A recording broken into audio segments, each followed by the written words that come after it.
20 часот, а вие го гледате Централниот дневник на К1. Со настаните од регионот Македонија и светот одиме веднаш по кратките најави. Останете со нас. Денеска Република Македонија одбележува 75 години од почетокот на антифашистичкото востание.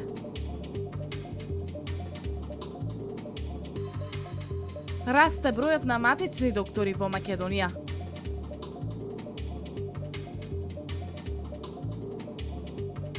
Во Свети Николе продолжува замената на азбестните цевки, кој е главен приоритет на локалната самоуправа.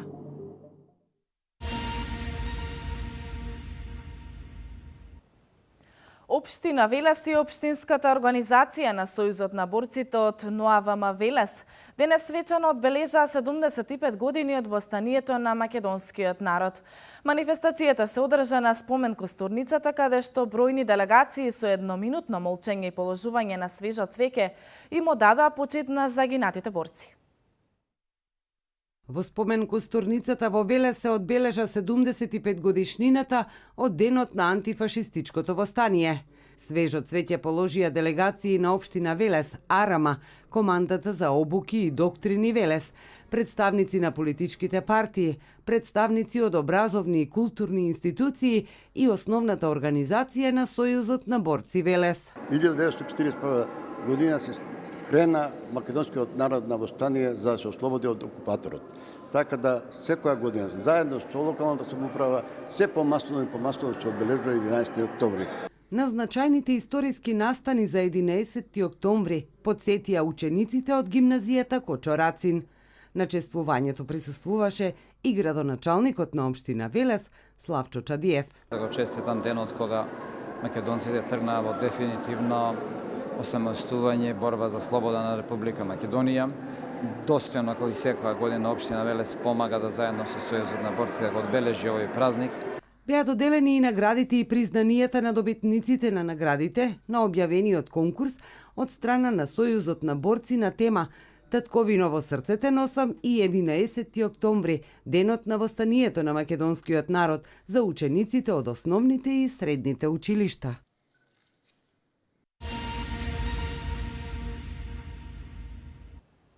Во рамките на програмата за комунална изградба Општина Кавадарци изврши асфалтирање на неколку улици. За оваа намена од буџетот се одвоени близу 1.800.000 динари. Со овие зафати локалната самоуправа директно инвестираше во подобрување на комуникациите во овие развиени кавадаречки села, а тоа ќе има директно влијание врз стандардот на живење на граѓаните. Општина Кавадарци во рамки на програмата за комунална изградба изврши асфалтирање на неколку улици во повеќе села. За оваа намена од буџетот се одвоени близу 1.800.000 динари. Оперативата на фирмата Урбан Инвест од Кавадарци согласно тендерската постапка изврши асфалтирање на вкупно 5 улици со површина од 1320 метри квадратни. Се асфалтираа 2 улички во селото Дреново, а претходно се асфалтираше и во селото Марен и во селото Сопот. Се уште имаме за градење, точно износот не го знам затоа што навистина се работи за неколку милиони кои што се имплементираат во патната инфраструктура. Добрата вест е и тоа што патот за Бохула, односно Крњево-Бохула е веќе завршен. Дури е искрпен од страна на извршителот како добра волја неков гратис и одредени пристапот до селото Чемерско. Ревитализацијата на локалниот пат помеѓу кавадаречките села Бохула и Крњево представува значаен инфраструктурен проект од патната мрежа во општината.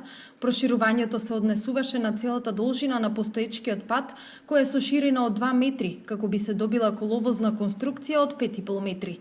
Во склоп на овој бран од комуналната изградба во селото, општината инвестираше и во асфалтирање на една улица во село Сопот. Она што го планиравме, независно од каснењето од месец и пол, мислам дека го привршуваме. Се уште до крајот на годината остануваат уште нешто над 10 милиона денари, кои што треба да се инкорпорираат на терен, што во асфалтирање, што во поплочување, така што мислам дека во глобала она што го планиравме минатата година како комунална изградба, освен позициите кои што неодамна со ребалансот ги извадивме, ќе бидат завршени. Со овие зафати локалната самоуправа директно инвестираше во подобрување на комуникациите во овие развиени кавадаречки села, преку што ќе се подобри патната инфраструктура која е од особено значење за постоечките стопански субјекти и идни инвеститори, а тоа ќе има директно влијание врз стандардот на живење на граѓаните.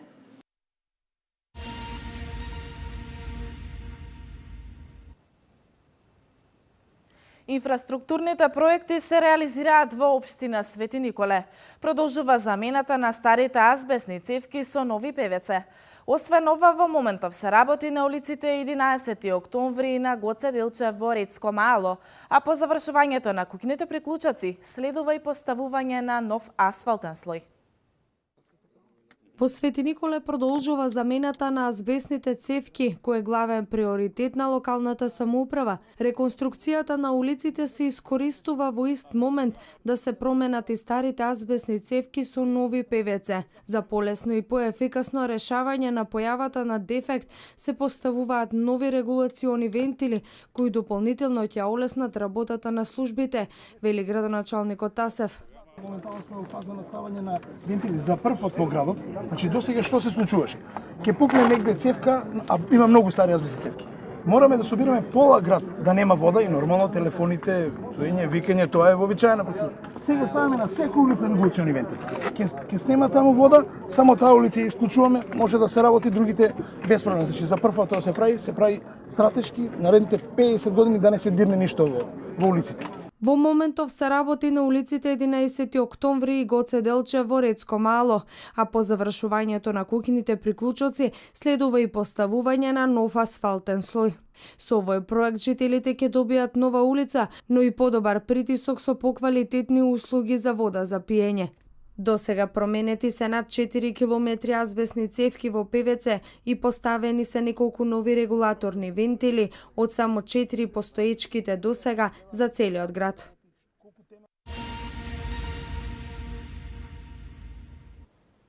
Вкупно 40 нови тимови на матични лекари склучија договор со ФЗО по зголемувањето на капацитетот од 50 на 55 денари, изјави директорот на Фондот за здравствено осигурување на Македонија Сашо Стефановски на средбите со матичните лекари во Велес. Дијана Иванова ги има деталите. Се зголемува бројот на матични доктори.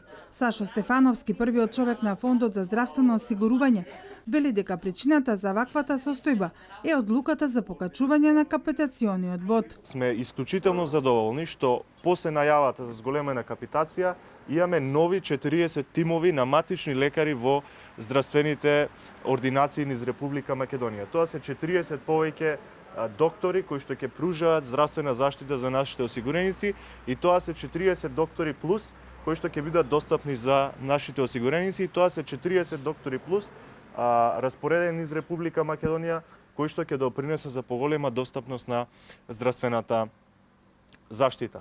Според Стефановски, овој позитивен тренд е показател дека македонските лекари ја согледале економската исплатливост да работат како матични доктори.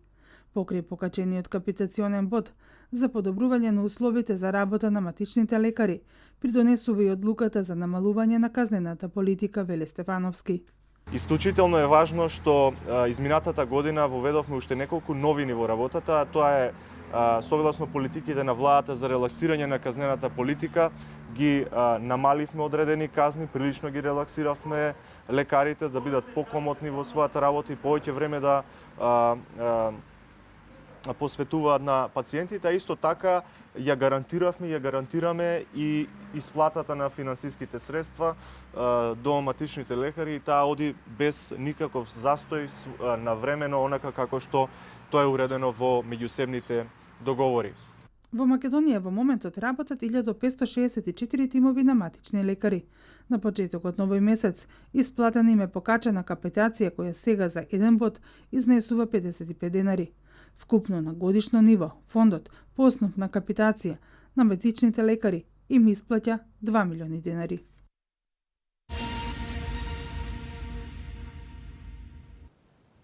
Во рамки на манифестацијата Кавадарачка културна есен, утре ќе биде отворена изложба на икони на авторите Златко и Сонја Лечковски. Тие живеат и создаваат во Битола, моментално изработуваат живописи во неколку помали локални цркви во Битолско. Утре во галеријата при Домот на културата Иван Мазов Климе во Кавадарци ќе биде отворена изложба на икони на авторите Златко и Сања Лечковски. Интересот за уметноста и живописувањето кај нив се јавува уште во најраните години и првите дела ги создале во зелените предели на своето родно село. Во Битола и се придружуваат на групата млади уметници во ателјето при храмот на Пресвета Богородица, кај двајцата еминентни живописци Ристо Димовски и Никола Крнчев, кои творат под влијание на русинот Иван Мелников. До сега неколку пати самостојно имаат изложувано во Битола, Охрид, Прилеп, Пресен, како и учествувано на многубројни групни изложби. Нивните дела, освен во Македонија, можат да се видат низ европските земји, како и Австралија и Америка. Живеат и создаваат во Битола, а моментално изработуваат живописи во неколку помали локални цркви во Битолско.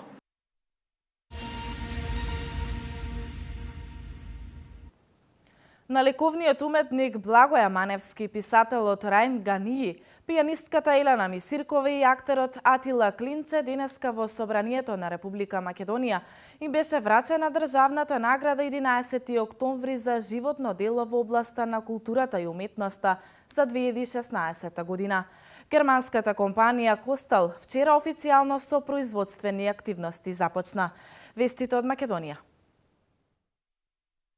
Денеска во Собранието на Република Македонија наликовниот уметник Благоја Маневски, писателот Раим Гании, пијанистката Елена Мисиркова и актерот Атила Клинче им беше врачена државната награда 11 октомври за животно дело во областа на културата и уметноста за 2016 година.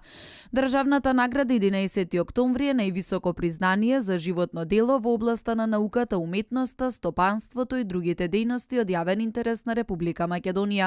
Одлуката за доделување на наградата минатиот месец ја донесе одборот задолжен за доделување. Председателот на одборот академик Митко Маџунков им ги врачи наградите, а во своето обраќање зборуваше за значењето на државата и државноста. Во име на четворицата добитници на годинишната награда 11 октомври се обрати пијанистката Елена Мисиркова.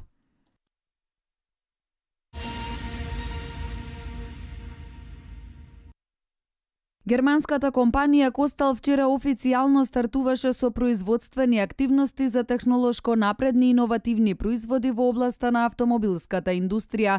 Директорот на технолошко-индустриските развојни зони Виктор Мизо вели дека имало силна конкуренција, но компанијата одлучила да ги прошири своите производствени погони токму во Македонија.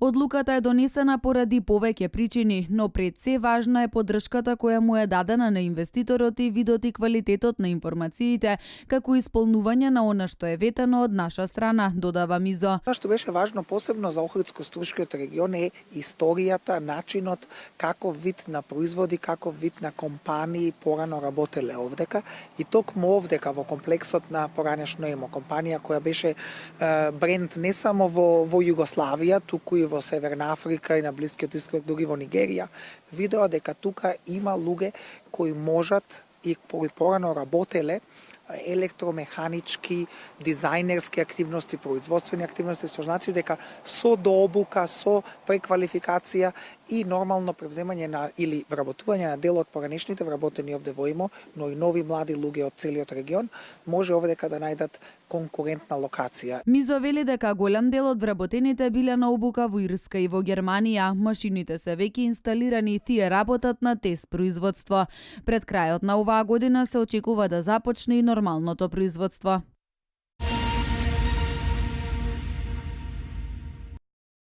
Уште една странска компанија ќе инвестира во Македонија. Грчки Цера Метал од Атина донесе одлука да инвестира во Битола, поточно во нов капацитет во индустриската зона Жабени за производство на метални производи, конструкции на материјали за заварување што наоѓаат примена во енергетскиот и градежниот сектор, напиша на својот Facebook профил лидерот на ВМРО-ДПМН Никола Груевски. По целосната реализација на инвестицијата и остварување на бизнис планот ќе се вработат 600 луѓе кои се без работа. Компанијата веќе има купено земјиште во индустриската зона од 45.000 метри квадратни, а во почетната фаза е планирано да се вработат околу 150 вработени. а до реализација на втората фаза ќе се дојде до отварање на 600 работни места.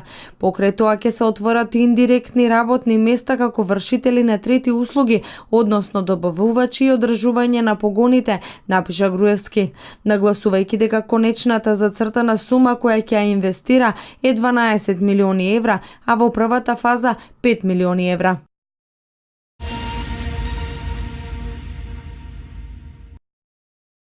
Под мотото борбата продолжува, гласот победува. Социјалдемократскиот сојуз и група граѓани денеска го одржаа протестниот марш. Истиот започна од пред специјалното јавно обвинителство, а заврши пред Собранието на Република Македонија. Пред присутните во име на борците се обрати Ѓорѓе Ѓорѓиевски. Лидерот на Социјалдемократскиот сојуз Зоран Заев во своето обраќање истакна дека марширале за да ја вратат довербата кај граѓаните, за достоинствени плати, заштитени работници и силни мали и средни предпријатија. Граѓаните се разбудени, овде се сите интелектуалци, поединци, помалку важни и најмногу важни. Сите еднакви и рамноправни се бориме за нашата заедничка Македонија. Верувам дека ова најмоќно оружје, гласот, ќе ја донесе победата во Македонија, рече Заев. Претходно актерката Ирена Ристич прочита манифест.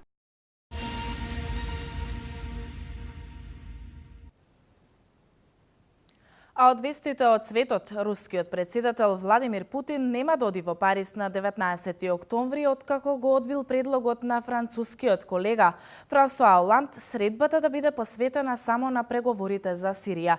Да ги погледнеме останатите вести од светот.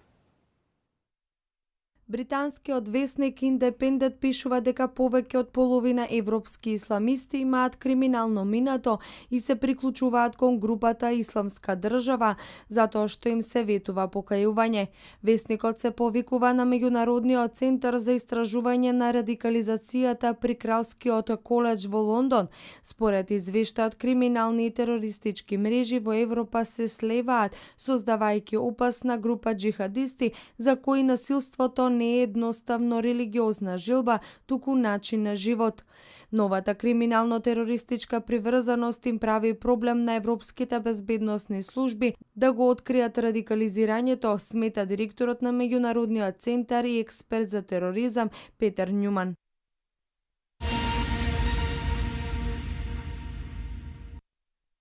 Силна експлозија одекнала ноќаска во објектот на научниот клуб Бабел во центарот на шведскиот град Малме, соопштија тамошните власти. Експлозијата се случила во 2 часот и 30 минути по локално време и во неа нема настрадани, пишува електронското издание на весникот Сидсвескан. Станува збор за некој вид експлозија кој како што изгледа довел до големо оштетување на зданието. И колку што засега не е познато, нема настрадани лица, изјави за весникот дежурниот началник во градската полиција во Малме Мартин Карлос. Експлозивната направа била поставена пред влезната врата во време кога клубот бил затворен. Од детонацијата покрај влезот во клубот биле искршени сите прозорци на вториот кат од објектот. Експлозијата била толку гласна што ги разбудила и жителите на соседните квартови, пишува весникот. Полицијата засега нема приведени осумничени за инцидентот.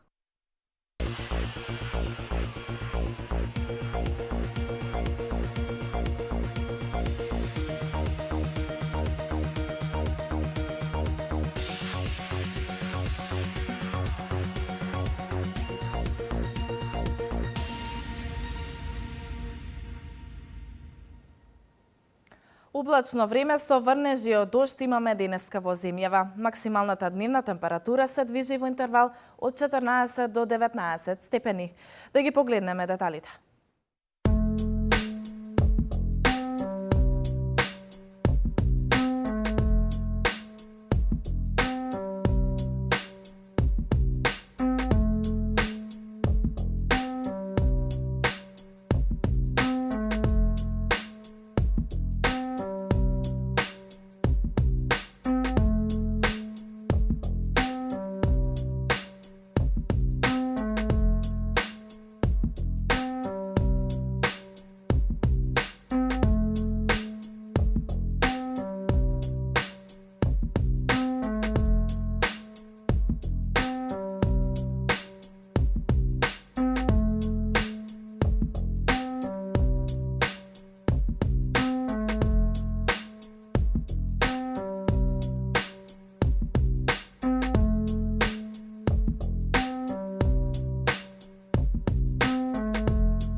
Ви благодарам на вниманието, почитувани. Имајте пријатна вечер со програмата на К1.